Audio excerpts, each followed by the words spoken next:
Buat kalian yang mau mensupport channel ini dengan donasi, atau emang sekedar mau beli mimin kopi, kalian bisa pilih antara Super Thanks atau Saweria. Gue sih nggak masalah kalian pilih yang mana. Cuma kalau bisa, lewat Saweria aja. Soalnya kalau YouTube, potongannya gede, 30%. Kalau Saweria, cuma 5%. Untuk link Saweria, kalian bisa klik aja di atas kanan nih. Atau bisa cek di kolom deskripsi. Tapi kalau mau support, nggak harus donasi kok. Dengan kalian nonton sampai habis, dan memberikan like pada video ini, itu udah ngebantu banget buat support channel ini. Oh iya, kalian juga bisa join nih ke grup Telegram komunitas cerita manhwa yang baru. Untuk linknya, gue tampilin di layar ya. Tapi kalau malas ngetik, cek aja kolom deskripsi. Di sana, kalian bisa sharing nih topik seputar manhwa dan kawan-kawan, dan juga ketemu teman baru. Kalau mau info terbaru dari Mimin, misalnya upload kapan atau misalnya ada telat upload, Mimin pasti akan langsung infokan di Telegram. Makanya, jangan lupa join ya. Nggak perlu berlama-lama lagi, kita mulai aja ceritanya.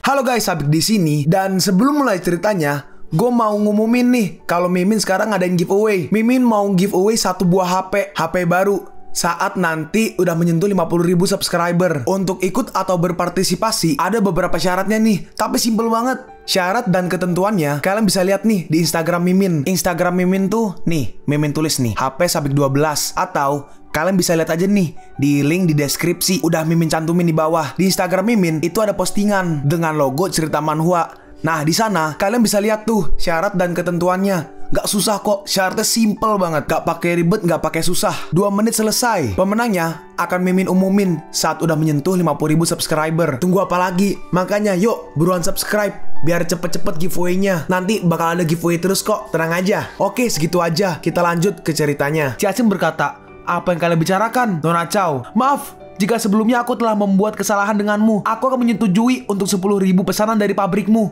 Hah? 10.000 pesanan? Ini jumlah yang besar. Iya, sepertinya itu berkat Xiaoke. Ayo kerjasama yang baik. Terima kasih dan maafkan aku. Dalam hati si bos Wang, saat ini Xiaoke telah sukses. Di belakangnya ada Tuan Tao dan banyak orang besar lainnya. Dia bisa jadi orang besar dan bisa dibayangkan jika aku berhasil bekerja sama dengannya. Ternyata Xiaoke yang salaman nih sama si bos Wang. Baiklah, Tuan Wang, mari kita tanda tangani kontrak kerjasama ini. Dalam hati Ciacin, ini benar-benar hal yang gak terduga. Hai bos Wang, apakah udah siapkan deposit? Udah, tenang. Dan akhirnya nih, udah mulai malam nih. Ini adalah hari yang melelahkan. Xiaoke, ada kesibukan apa malam ini? Aku akan melayanimu. Kau menjijikan, cabulmu kambuh. Aku hanya berpikir, apakah istriku bisa melakukannya? Aku pikir itu mudah, tapi apa nanti aja. Karena aku sangat lelah. Aku hanya, Xiaoke, bersabarlah. Aku udah bersabar selama 3 tahun. Dan hari ini, lalu tiba-tiba, Ketua, ada seseorang mencarimu. Siapa? Ganggu aja. Dia bilang dari keluarga Chow. Oh iya, Xiaoke, aku hampir lupa. Kau belum menjelaskan tentang malam itu.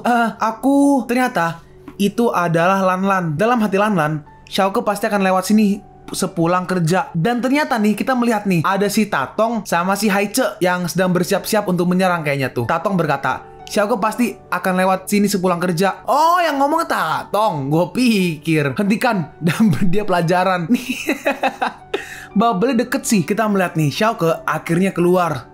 Ciacin, kamu parah sekali kalau sedang marah. Dan kita melihat nih si Lanlan udah melihat kalau Xiaoke jalan pulang nih. Xiaoke, hari ini ulang tahunku. Aku punya hadiah untukmu. Hah? Hadiah untukku? Ini. Tapi tiba-tiba, apa yang terjadi? Ternyata itu Haiche menyerang. Xiaoke, mati kau! Awas! Dengan cepat, si Lanlan langsung maju melindungi Xiaoke dan serangannya mengenai Lanlan. Sialan! Dan Xiaoke tanpa ampun langsung menghajarnya. Si Haiche ditendang. Melihat itu, mereka ketakutan. Kekuatannya sungguh mengerikan. Lanlan, apa kau baik-baik aja? Gak apa-apa, tapi sakit sekali. Lalu Xiaoke langsung menghajarnya lagi nih. Kita lihat nih, kan mereka bersembunyi belakang batu nih. Mereka nonton gitu. Terus Xiaoke sadar dan Xiaoke langsung menghajar batunya. Brengsek kalian! Batunya sampai hancur dan mereka sampai terhempas. Kubunuh kalian! Kita melihat nih, si Tatong langsung ditarik dan dihempaskan ke tanah. Kuhabisi kalian semua. Anjir. Menurutku udah cukup. Kau membuatku merasa terhina. Tapi kalau sampai menyakiti, aku gak akan tinggal diam. Sepupu, aku salah. Tolong maafkan aku. Lalu tiba-tiba, awas! Di belakangmu, kita melihat nih, kakinya Xiaoke langsung ditarik nih. Hei, apa kau pikir aku akan benar-benar meminta maaf padamu, Dasar sampah. Kaki Xiaoke ditarik dan dengan cepat Haiche menyerang dari belakang menggunakan tongkat tadi tuh. Tapi Xiaoke tanpa ragu langsung, oh nih, bukan Xiaoke deng, tiba-tiba ada seperti tembakan yang mengarah ke kepala Haiche. Headshot dan Haiche langsung mati. Hah? Tembakan? Xiaoke, mati kau! Kita melihat nih, ada seseorang yang memegang pistol. Jadi tuh niatnya nembak Xiaoke, tapi gara-gara Xiaoke kayak menghindar gitu, tembakannya kenanya si Haiche, bukan kena Xiaoke. Lalu dia terus tuh menembak ke arah Xiaoke. Si Tatong langsung kayak tiarap gitulah untuk menghindari tembakannya. Hah? Kau mau membunuhku? Kalau kau bisa, bunuh aku sekarang. Kita melihat nih, Xiaoke lompat ke atas pohon. Hei, apa kau masih bisa lari kali ini? Dia terus menembaki Xiaoke, tapi Xiaoke bergerak sangat cepat dan berhasil menghindari peluru-pelurunya. Hah, cepat sekali. Aku nggak bisa membidiknya sama sekali. Apa kau kehabisan peluru, ha? Sekarang giliranku. Lalu saat si orang ini orang suruhan Liu Yuan, dia mau reload senjatanya. Apa kau udah mau mati sekarang, ha? Dalam hati si Chasin, suami, di mana kau? Hah? Dalam hati Xiaoke, enggak. Chasin, loh, telepati kah? Hei, siapa kau? Mau apa kau? Hei, jangan sakiti dia. Kita melihat nih, Chasin ditahan oleh seseorang menggunakan pistol. Hei, jangan melawan, diam dan tenanglah. Xiaoke, tenang, aku ada di sini. Kita melihat nih, Lan tiba-tiba ngambil batu bata. Dasar penjahat, aku akan melawanmu. Hei, tunggu, jangan, hentikan, bahaya. Lalu tiba-tiba ada yang menahan tangan dari Lan. Ternyata orang ini juga, orang jahat lah. Sekarang, keduanya ada di tanganku. Aku tahu kau hebat, tapi aku nggak peduli apa yang akan kau lakukan sekarang. Lebih baik kau menyerah dan mati aja. Karena kalau kau menyelamatkan jalang itu, aku akan membunuh istrimu. Kalau kau menyelamatkan istrimu, aku akan membunuh wanita jalang ini. Brengsek.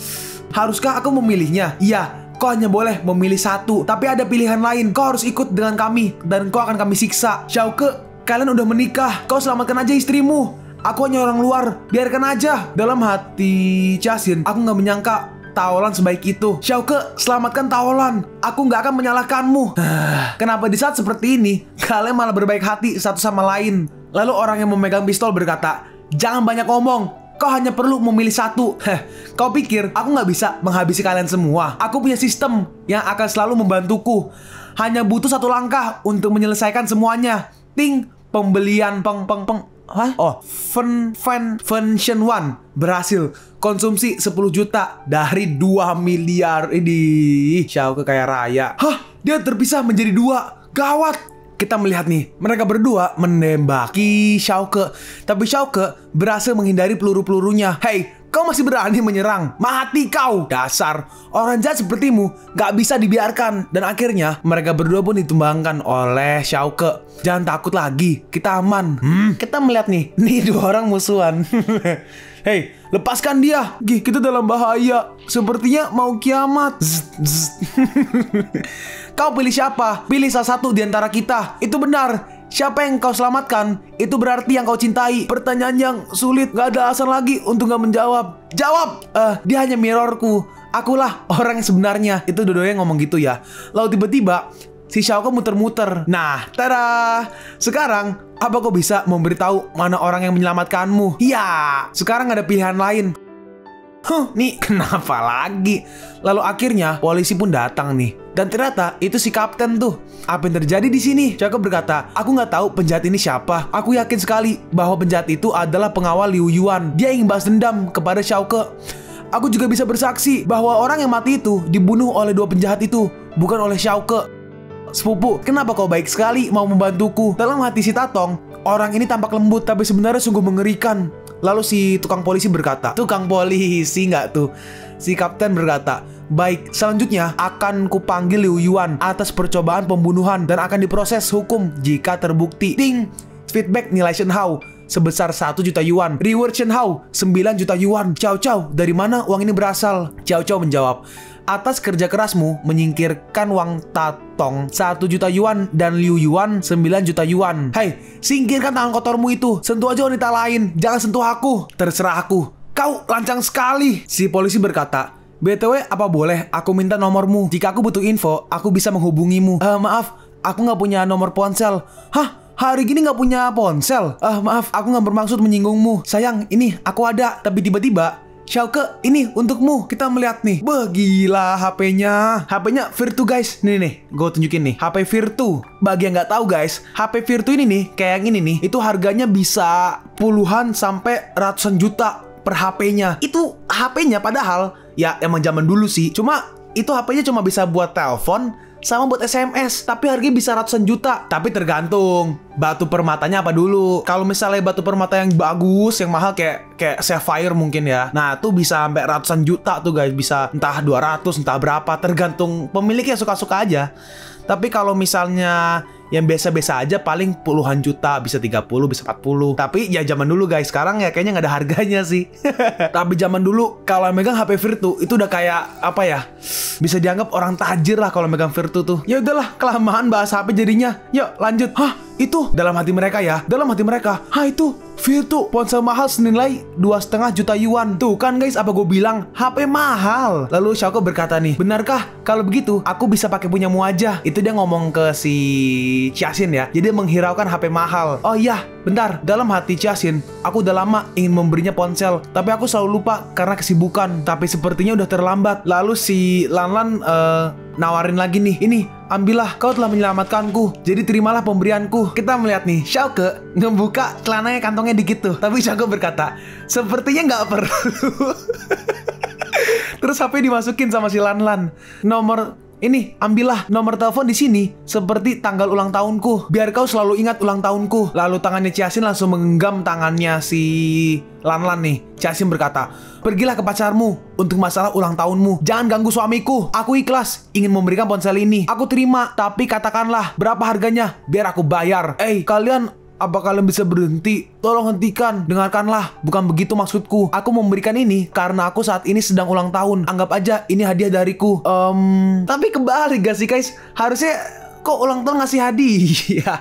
Harusnya Xiaoke dong yang ngasih. Ya mungkin karena nggak tahu kali ya. Dalam hati Xiaoke, Lanlan terluka karena menyelamatkanku. Sudah seharusnya aku mau menerima pemberiannya. Xiaoke, kalau kau mau menerimanya, jangan harap kau bisa bertemu denganku lagi. Terus si polisi nyantai makan semangka.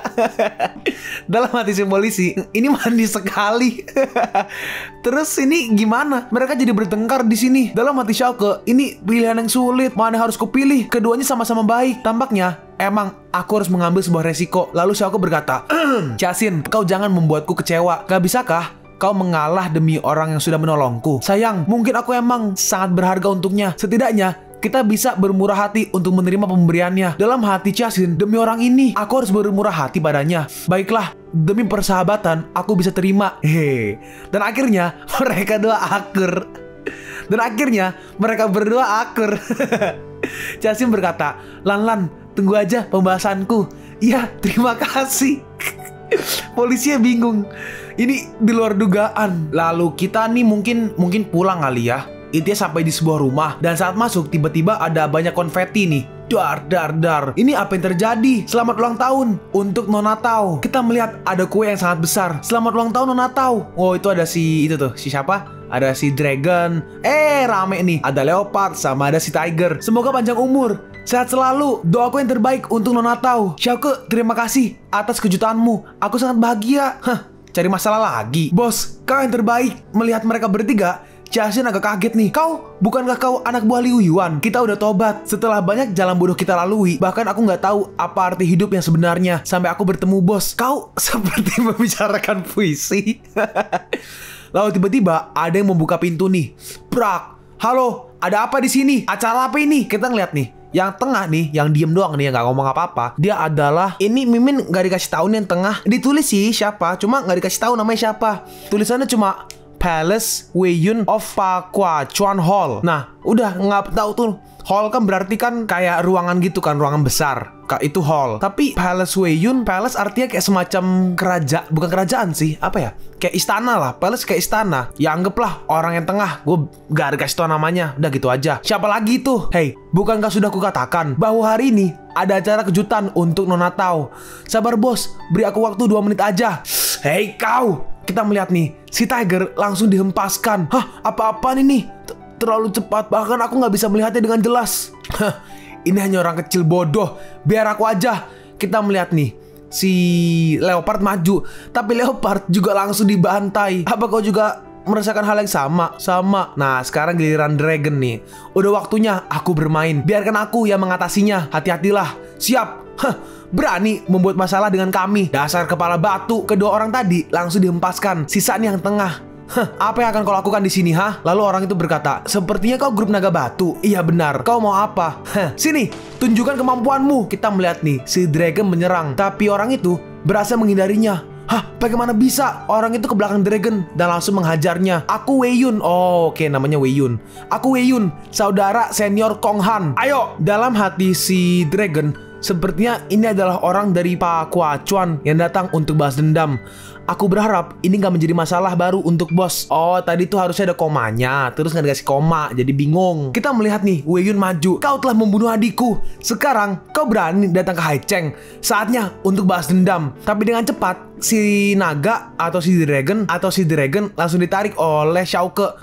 Gak masuk akal. Cepat sekali dia menghindarinya. Xiaoke berkata, mereka adalah orang-orangku sekarang. Jadi kau harus berhadapan denganku. Kita melihat nih, anak buah yang kiri berkata, siapa kau? Beraninya berkata seperti itu di hadapan bos kami. Yang kanan menambahkan, bos kami adalah juara seni bela diri selama 3 kali berturut-turut.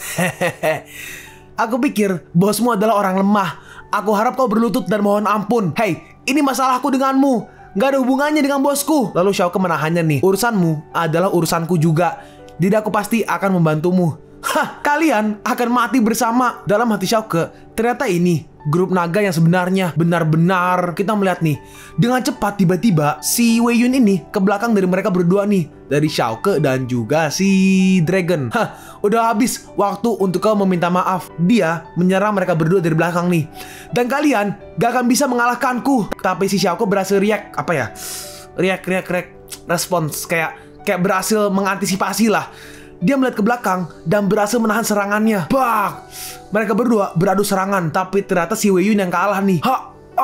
Ini mustahil. Bagaimana bisa dia melakukannya? Hei, itu lihat, ya Tuhan, dia mengalahkan senior hanya dengan telapak tangan. Cepat, kalian pergi dari sini. Katakan kepada Kong Wanshan jika aku akan datang ke sana besok. Berani sekali. Aku tunggu besok. Ya udah, kalian kembali. Minta seseorang untuk mengganti kaca yang pecah. Leopard merespon, baiklah, aku akan pergi sekarang. Lalu si Dragon bersujud tuh. Dia berkata, bos, terima kasih, tapi Kong Wanshan tidaklah mudah ditaklukkan. Aku akan ikut besok. Sebaiknya kau diam aja. Ceritakan apa yang terjadi sebenarnya. Oke, ini diceritain nih. Setelah Kong Han tiba di Changpei, dia segera memerintahkan semua untuk berpesta. Dia mengganggu pria dan wanita hingga terkenal dengan geng malam yang gak pernah tidur. Sampai akhirnya adik kecil seperguruan kita jatuh ke tangannya. Adik junior. Kita melihat nih, adik juniornya dibunuh oleh si ini, siapa namanya? Kong Han. Ya, Kong Han. Dia lebih memilih untuk mati daripada mengikuti kelakuannya, dan dia terbunuh oleh pisaunya sendiri. Kita melihat nih, ternyata si Dragon maju langsung menyerang si Kong Han dan langsung membunuhnya. Saat itu, dengan penuh amarah, aku mengejarnya dan memberi mereka pelajaran. Tapi adik kecil itu adalah hati dan jiwa Shifu. Setelah kematiannya, Shifu depresi. Iya, sejak saat itu kita pergi ke Kaoyang untuk mencari nafkah. Xiaoke berkata, baiklah, besok kita akan pergi ke Kong Wanshan untuk menyelesaikannya. Ini kubuatkan mie. Terima kasih madam. Waduh, madam. Dalam hati Chiasin, mereka adalah orang-orang pekerja keras. Mereka kesini untuk mencari nafkah. Dalam hati Xiaoke, jangan khawatir, semua pasti akan baik-baik aja. Suamiku, kau harus hati-hati saat pergi ke aula Pak Quan Chuan besok. Xiaoke berkata, kau nggak melarangku. Chiasin menjawab, selagi yang kau lakukan itu adalah benar, aku nggak akan menghentikanmu. Aku akan mendukungmu. Dan kita lihat nih, mereka pun sampai. Nah, ini dia. Si Tiger berkata, bos, kenapa kau nggak memintaku untuk memeriksa medannya dulu? Jadi ketika kau kalah, kita masih punya jalan keluar. Cao Fang menendangnya nih. Udahlah, jangan banyak omong. Ikuti aja. Oke, bos. Kita melihat saat mereka masuk, mereka langsung dikerubungi, langsung dikelilingi nih. Langsung dikelilingi sih, ya iya. Aku Xiaoke datang ke sini untuk bertemu dengan Wanshan. Lalu kita melihat nih, si Wei Yun. Ada banyak orang yang ingin bertemu dengan tuanku, tapi nggak semua orang bisa bertemu dengannya. Kau layak bertemu dengan tuanku saat kau berhasil melewati ini. Semuanya serang! Mereka telah membunuh Kong Han. Saatnya balas dendam. Si Dragon bertanya, bos, apa yang harus kita lakukan sekarang? Xiaoke menjawab, apa boleh buat, kita harus lawan. Bos, usul, jumlah mereka sangat banyak. Udah, banyak ngomong, cepat kerja. Hehe, kami adalah 3 bersaudara, bertindak sebagai penagih hutang dan debt collector kali. Bertindak sebagai penagih hutang dan operasi profesional. Ayo, lawan, sebelah kiri. Ayo, loh, jangan keluar di kanan. Kita lihat nih, mereka bertiga dipukulin terus. Bos, ini di luar dugaan kita. Kita nggak bisa buru-buru. Dalam hati Xiaoke, ini memiliki struktur yang kompleks dan kekuatan yang besar. Jika salah langkah, kita bisa menghadapi 3 pengepungan. Kalau kita melawan, kita akan terjebak dan jatuh. Ada beberapa opsi: rest, life, injury, yaitu Qing Death Shock Opening 8 Gates. Jalan keluarnya adalah life. Nah, itu dia. Kalian ikuti aku. Kita melihat nih, Xiaoke langsung membantai beberapa orang nih untuk membuka jalan. Dan mereka berhasil tembus nih. Apa kau bisa membawa aku menemui Kong Wanchan sekarang? Kau, bagaimana bisa kau menembus formasi? Lalu akhirnya nih, si Xiaoke pun dibawa masuk ke dalam. Kalian pun sampai di penghujung video ini. Kalian mau tahu lanjutan chapter ini? Atau manhwa menarik lainnya? Makanya, jangan lupa subscribe biar kalian gak ketinggalan kalau gue upload video baru. Jangan lupa like, komen, dan share ke teman-teman kalian supaya channel ini bisa lebih berkembang ke depannya. Segitu dulu dari video cerita manhwa. Gua Sabik undur diri. See you on the next video. Zaijian!